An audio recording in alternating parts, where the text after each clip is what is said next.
Nanganan pag-extend, nakaulit si extend. Tingon yung asawa ng usap, yung kawat, nakakita, kakubatin mo. So, ito yung two holes natin, no, na fix. Yan, no, detachable din yan, pwede din fix. Oops. Okay. Adjustable na rin yan. Pwede na rin gumawa dyan ng 4 feet, 5 feet, 6 feet, 7 feet, hanggang 8 feet, no. So, dahil hapon na, kailangan hugasan. Okay? So, dyan nila nilalagay yan para hugasan. Okay? Yan, no. Diba? Ano? Oh.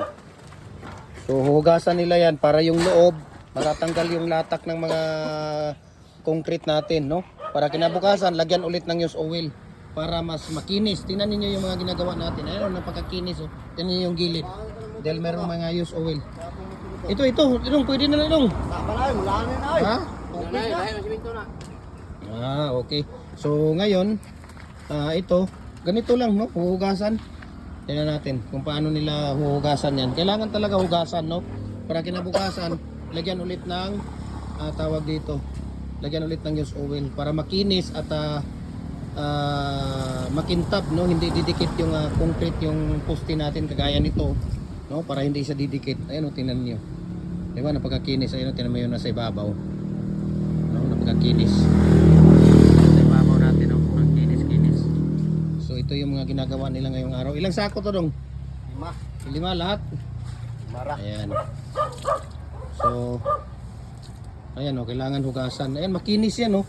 Napakadali lang hugasan. Ayan, oh, tingnan niyo. So lifetime na gamit na rin yun po ito. Lifetime na gamit na po din itong ano natin, molder. Kasi 4mm ang ginagamit natin dito na BI steel plate. At tawag dito 10mm at saka 12mm yung deform bar na ginagamit natin dito, framing. Tapos heavy duty na siya dahil ang ating welding ay talagang napakatibay, no? Napakatibay yung welding natin. Kaya ang kalaban lang natin dito, ang maintenance natin dito talagang use oil lang talaga, dahil pagka hindi kakalawangin, no? Yung kalaban natin dito kalawang. Pagka hindi na ginagamit, kailangan talaga lagyan ng use oil, no? Pag hindi gamitin. Pero dito sa amin araw-araw, hindi lang ito nagagamit, siguro magamit ng isang araw, kinabukasan magamit ulit dahil sa paggawa ng mating, dahil matagal ang paggawa ng mating, eh.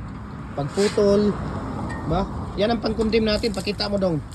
Yan yung pangkundim natin, no? Yan ang nagpapa ano, kung 3 feet, 4 feet, 5 feet, 6 feet, 7 feet lang ang ating gustong gawin. Kaya yan ang ano. Ayan, so kung makikita ninyo talagang napakatigas po, no?